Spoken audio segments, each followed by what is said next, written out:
کہ میں گاڑی لوں یا نہ لوں. چھوڑیے ساری باتوں کو. مجھے یہ بات اتنی اچھی لگی کہ آدمی اپنے ایک ذاتی معاملات کے اندر کسی بھی چیز کے اندر وہ اپنے امام، جس کو اس نے واقعتاً امام مسجد نہیں سمجھا، اپنا مقتدا، اپنا پیشوا سمجھا، اس سے جا کے پوچھ رہا ہے کہ میں گاڑی لینا چاہتا ہوں، ابھی لوں کبھی لوں، اس بارے میں مشورہ کر رہا ہے. تو یہ تب ممکن ہوگا جب مولوی صاحب کا، جب امام صاحب کا لوگوں کے ساتھ اچھا میل جول، حسن اخلاق ہوگا. اور ایک امام صاحب ہر وقت تو شروع اور ماتھے پہ شکنے ہر وقت ہوں اور ایسے ایسے دیکھتے ہوں، تو ایسے لوگوں کے پاس کون آئے گا؟ پھر اپنے مقتدیوں کی حالات سے خبر رکھنے والا ہو. پڑوس میں کوئی آدمی رہ رہا ہے اور اس کے گھر کا چولہا نہیں جل رہا اور اس کو خبر نہیں ہے، اور وہاں ممبر پہ بیٹھ کے واضح نصیحتیں کیے جا رہے ہیں. ایسا نہ ہو. خبر گیری کرنے والا ہو، عیادت کرنے والا ہو، عاجزی والا ہو. بیمار ہو گیا، چلے جائیں اس کے گھر میں، مل لیں اس کو. اور وہ بھی یہ بھی یاد رکھیں، عیادت میں جس چیز کا بہت ستایا ہوا میں خود بھی ہوں کہ لوگ وقت نہیں دیکھتے، بس پہنچ جاتے ہیں. ہمارے ایک کولیگ تھے تو وہ بیمار ہو گئے، میں نے ان کو فون کیا، انہوں نے فون اٹھایا. اور فون کرنے بھی وقت دیکھنا چاہیے. عمومی طور پہ صبح کے وقت میں، ظہر کے بعد، یہ وقت ہوتے ہیں جس وقت مریض کو اللہ تبارک و تعالیٰ کچھ نہ کچھ راحت دیتے ہیں، وہ سوتا ہے، آرام کرتا ہے. تو وقت دیکھ کے تو 10 بجے کے قریب میں نے ان کو دن کو فون کیا. میں نے کہا جی آپ کی عیادت کے لیے آنا چاہتا تھا، کیا آپ بہر آنے کے قابل ہیں؟ انہوں نے کہا نہیں جی بہر تو نہیں آ سکتا. تو میں نے کہا ٹھیک ہے، پھر فون پر ہی آپ کی عیادت کر دیتے ہیں. اب آپ کی طبیعت کیسی ہے؟ تو انہوں نے کہا نہیں آپ آ جائیں، میں اٹھ کے آ جاؤں گا. میں نے کہا میں بالکل نہیں آتا، میں آپ کی عیادت کے لیے آ رہا ہوں، آپ کی دل جوئی کے لیے آ رہا ہوں، آپ کو تکلیف نہیں دینا چاہتا.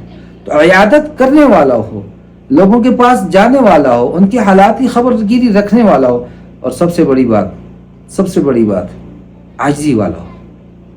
جتنا درخت پھلدار ہوتا ہے نا، اتنا وہ نیچے جھکا کرتا ہے. ڈھول اندر سے خالی ہوتا ہے، بجتا ہے، میلوں تک آواز دیتا ہے. تو جتنی علم ہوگا اتنی عاجزی ہوگی.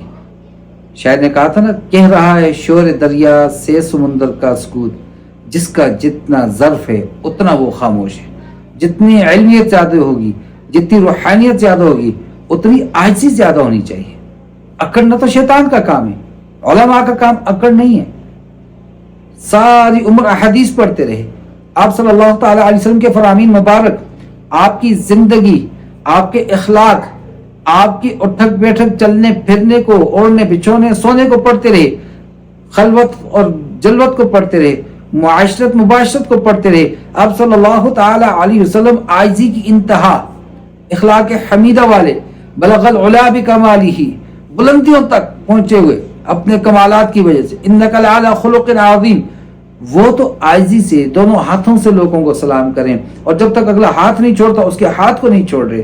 وہ تو جب بات کر رہے ہیں مسکرا رہے ہیں، وہ تو جب بات کر رہے ہیں مخاطب کی آنکھوں میں آنکھیں ڈال رہے ہیں، اس کے چہرے کی طرف دیکھ رہے ہیں. اور ہمارا سریا لگا ہوئے گلے کے اندر، نگاہیں اوپر ہے، اور سلام کرتے ہوئے 2-3 انگلیاں آگے کر دی اور توجہ ہی نہیں کی، اس بیچارے نے ہاتھ بڑھایا اور ہم یوں دیکھ کر نکل گئے. ایسا نہیں کرنا. اپنے اندر عاجزی لائیے. جتنا پھلدار درخت اتنی اس کی شاخیں زمین کی طرف جھکی ہوتی ہیں. سرو کے درخت کو لے لیجئے، سفیدے کے درخت کو لے لیجئے، پھلدار نہیں ہے، بالکل سیدھے اوپر کی طرف جا رہے ہیں. اور جب ہوا آتی ہے تو جڑ سمیت اکھڑ کے جاتا ہے. اور جب تیرے رب کی پکڑ آتی ہے، ان بطش ربک لشدید، کہ ڈر اس کی دیر گیری سے ہے، سخت انتقام اس کا. نہ جا اس کے تحمل پہ کہ بے ڈب ہے گرفت اس کی، اس کے تحمل پہ نہ جائیں. عاجزی اختیار کریں. اکڑیں گے اللہ کی رضا ہے، اللہ کی چادر تکبر، اکڑیں گے اللہ تباہ کریں گے. تو کیا کیا صفات ہونی چاہیے ایک امام میں؟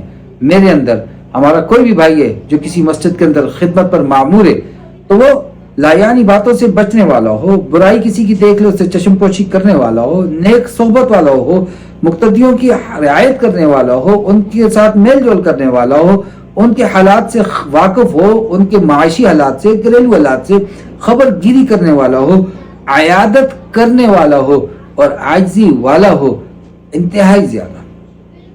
اور جب یہ صفات نہیں ہوں گی، لوگوں کی علماء سے دوریاں ہوں گی، لوگ مسائل نہیں پوچھیں گے، لوگ باتیں نہیں پوچھیں گے. اور پھر کیا نقصان ہوگا؟ رفتہ رفتہ لوگ خود بھی دین سے دور ہوں گے، اولادوں کو بھی دین سے دور رکھیں گے. اور پھر کل کو ہم ممبر پہ بیٹھ کے رو رہے ہوتے ہیں کہ جی لوگ سنتے نہیں. سنائیے، پہلے قریب کیجئے، دل دیجئے، دل لیجئے. لو بگیٹس لو. دل دیں گے، دل لیں گے. تو پھر اس کے بعد ان کے ساتھ جب آپ کے تعلق بڑھیں گے پھر وہ آپ کی بات کے دوست کی بات کو مان لیتے ہیں. تو آپ جب ان کو بات کریں گے شاید ان کے مزاج کے خلاف بھی ہو پھر بھی آپ کی بات ہوگی وہ سر جھکا دیں گے, سر تسلیم خام جو مزاج یار میں آئے. تو اللہ رب العزت مجھے اور آپ کو, سننے والوں کو, دیکھنے والوں کو, مجھے اور آپ سب کو اللہ رب العزت نبی کریم صلی اللہ تعالی علیہ وسلم کے اخلاق حسنہ اپنانے کی توفیق عطا فرمائے. آپ جیسے اوصاف حمیدہ اپنے اندر پیدا کرنے کی توفیق عطا فرمائے. وما علینا الا البلاغ. السلام علیکم ورحمۃ اللہ وبرکاتہ.